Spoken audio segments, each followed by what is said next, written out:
Atlantis, the lost continent. Long ago, even before people began to write down their history, there lived a country about which legends are still told. A land so perfect that our modern fantasies pale beside it. This land was called Atlantis, a mysterious island nation that was destroyed by the elements and went underwater, leaving behind only memories and myths. Today we go on a journey through the pages of history of this legendary civilization to learn more about who were Atlanteans, what they were doing, what discoveries made, and why their world collapsed. Atlantis was originally told about by the ancient Greek philosopher Plato. He wrote that it was a powerful state hidden behind the Pillars of Hercules, now known as the Strait of Gibraltar. According to him, Atlantis was inhabited by noble people who lived in perfect harmony with nature and possessed incredible knowledge and technology. But over time, the islanders lost their goodness, becoming greedy, which angered the gods and led to the destruction of the country. But before we delve into the tragic fate of Atlantis, let's see what it was like in better times. The inhabitants of Atlantis, known as Atlanteans, stood out from the rest of the nations for their tall stature, physical strength, and sharpness of mind. The gods looked upon them with approval and support. The Atlanteans believed they were descended from the god Poseidon himself and his earthly lover Plato. They lived in full harmony with nature and with each other, honored the gods, arranging rituals and ceremonies in their honor, maintaining a close relationship with the higher powers. The first generations of Atlanteans were honest, wise, and just, and therefore the gods patronized them. Poseidon generously endowed Atlantis with natural riches and fertile lands, creating all conditions for its prosperity. The whole territory of Atlantis was divided into several regions, each of which had its own ruler. Supreme power belonged to the king, who was considered a direct descendant of Poseidon. The king enjoyed great authority and respect among the population. His palace rose in the heart of the capital, surrounded by 3 rings of water and 2 rings of land. This architectural masterpiece symbolized the harmony between man and nature. Agriculture was a real support for the Atlanteans, providing them with everything they needed for a comfortable and rich life. The harvests of wheat, barley, grapes, and olive trees were pleasing to the eye and stomach, because nature was generous with its fruits. The warm climate and fertile land made agriculture not just a chore, but a source of pride and joy for every inhabitant of Atlantis. The Atlanteans were well aware of the value of natural resources and tried to use them wisely. They developed the sophisticated art of irrigation, building intricate canal systems that distributed water evenly over the fields, ensuring crops even in drought. These canals not only supplied the fields with moisture, but also protected them from flooding by diverting excess water. Fishing was an important part of Atlantean life. They caught fish not only near the coasts, but also went far out to the open sea, where they hunted rare sea creatures.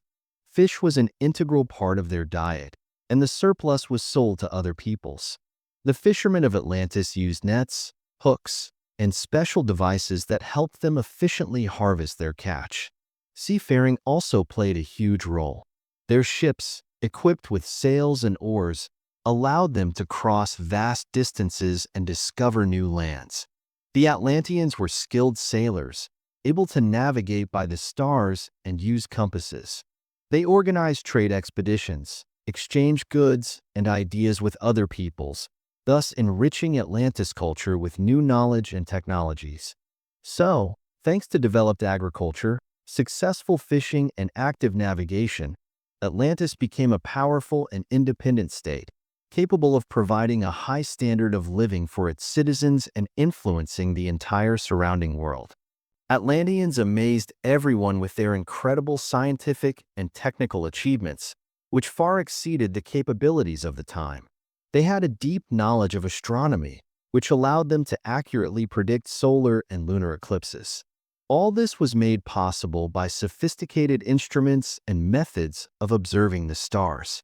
Atlanteans also studied the movements of the planets and made maps of the sky, which helped them navigate space and time. The architectural structures of Atlantis were true works of art. Magnificent buildings and temples built using unique construction techniques are awe-inspiring. The pyramid in the capital of Atlantis, created without the use of cement, clearly demonstrates the skill of Atlanteans. Instead of the usual mortars, they used special mixtures including volcanic ash and other natural components, which ensured the durability of the building for centuries. Medicine in Atlantis was at its best. Doctors used all kinds of herbs and minerals to treat diseases. Infusions, decoctions, and ointments helped to heal wounds and relieve inflammation.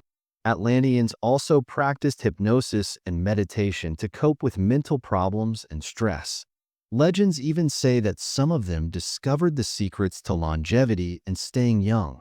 Geodesy and math were also at a high level. Atlanteans created accurate maps of the area and planned complex building projects. Philosophers like Archimedes and Heron wrote works full of technical discoveries and inventions that later influenced the development of science and technology in other cultures. Special mention should be made of the Atlanteans' success in water management. They built aqueducts to bring clean water to cities, created complex systems of sewerage and drainage, and protected their settlements from floods.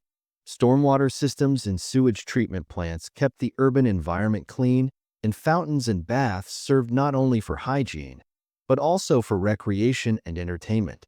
Water was also used for recreation, for example, in swimming pools and water parks, which speaks of the high level of comfort and well-being of the inhabitants of Atlantis. The Atlanteans, with their advanced technology and extensive knowledge, created powerful defenses and elaborate military strategies to protect their land. Let's take a look at some of the key points of their defenses.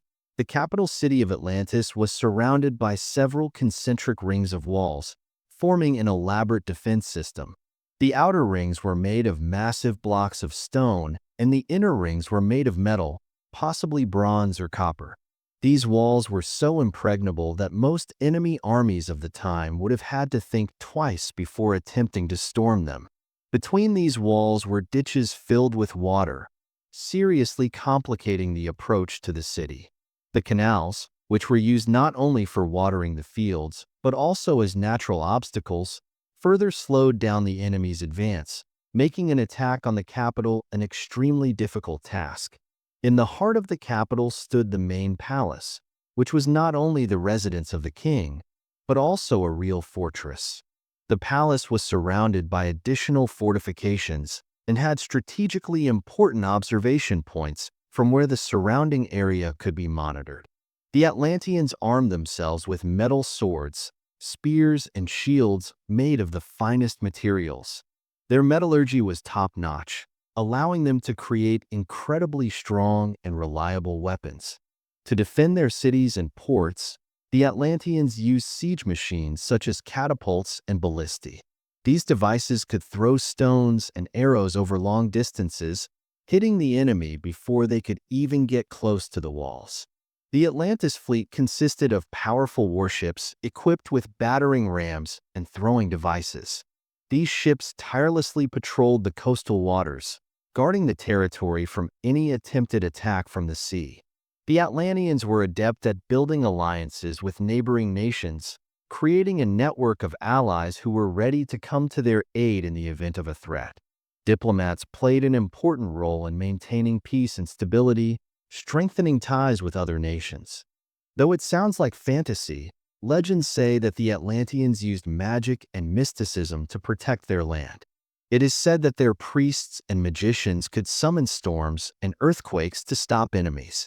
All of this, military infrastructure, advanced weaponry, elaborate strategies, and even mysticism, made Atlantis impregnable to any invader. But, as we know from legends, no protective measures could save Atlantis from the wrath of the gods and natural disasters that eventually destroyed this great civilization. Over time, the mores of the Atlanteans changed. Greed, Lust for power and material wealth took over the former virtue. People stopped honoring the gods and living in harmony with nature. This greatly upset the gods, especially Poseidon, who was pained to see his descendants lose their moral compass. In response to these changes, the gods decided to punish Atlantis.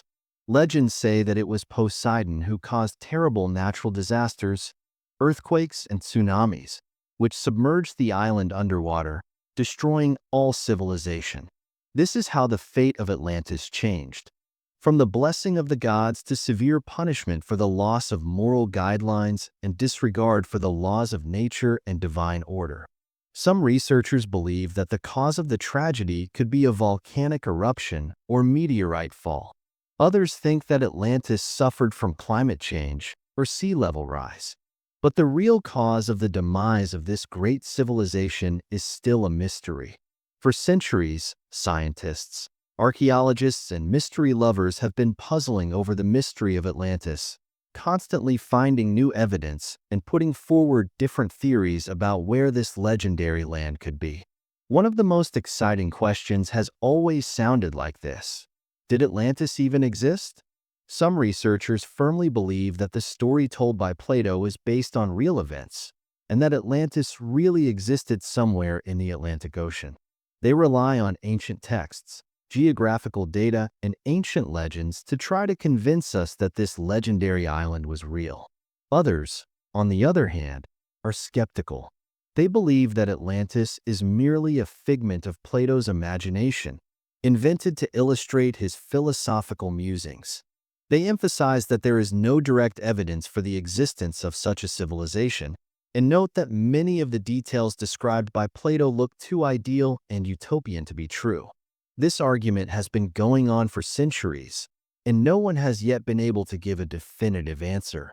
One of the most popular theories is the suggestion that Atlantis was located on the island of Santorini in the Aegean Sea. Around 1600 BC, there was a powerful volcanic eruption, which literally wiped out most of the island and caused a terrifying tsunami, sweeping away everything in its path. The eruption created a caldera partially flooded with water and set off a chain of catastrophic events affecting nearby regions. This tragedy may well have been Plato's inspiration for his famous myth of Atlantis. His description of how the island was destroyed by natural forces is reminiscent of the events on Santorini. Some researchers believe that accounts of impressive buildings and advanced civilizations, such as the Minoan culture on Crete and the Aegean Islands, may have influenced the creation of the image of Atlantis. Another curious theory links Atlantis to ancient Carthage, founded by the Phoenicians around the 8th century BC. Carthage was an important trading power in the Mediterranean, playing a key role in the politics and economy of the region until its destruction by the Romans in the 3rd century BC. Some historians speculate that Carthage may have been founded by fugitives from Atlantis who escaped after the catastrophe. They believe that the culture and achievements of the Carthaginians resemble those for which Atlantis was famous. This theory is based on the assumption that Phoenician navigators may have had contact with the inhabitants of Atlantis and borrowed their knowledge and technology. There are many other hypotheses about where Atlantis could have been located. Some researchers link it to the islands of Antilles in the Atlantic, which allegedly went underwater. Others believe that traces of Atlantis should be sought in the area of Gibraltar, believing that there was the entrance to this legendary continent. There are also versions linking Atlantis with different places on Earth, ranging from the Gulf of Mexico to Antarctica. Each of these versions is backed by arguments and supporters, but so far none of them has found convincing confirmation. Modern technology, such as underwater archaeology and satellite imagery, has given scientists the opportunity to conduct deeper investigations of where Atlantis might have been. But, alas, no definitive proof of its existence has been found so far. Atlantis still remains one of the biggest mysteries in human history. Despite countless explorations and expeditions, its exact location has never been determined. Perhaps someday archaeologists will be able to find traces of this ancient civilization and discover its secrets. For now, we can only guess what this wonderful world was and why it disappeared. Atlantis will forever remain a symbol of paradise lost, reminding us that even the greatest civilizations can perish because of their own pride and greed.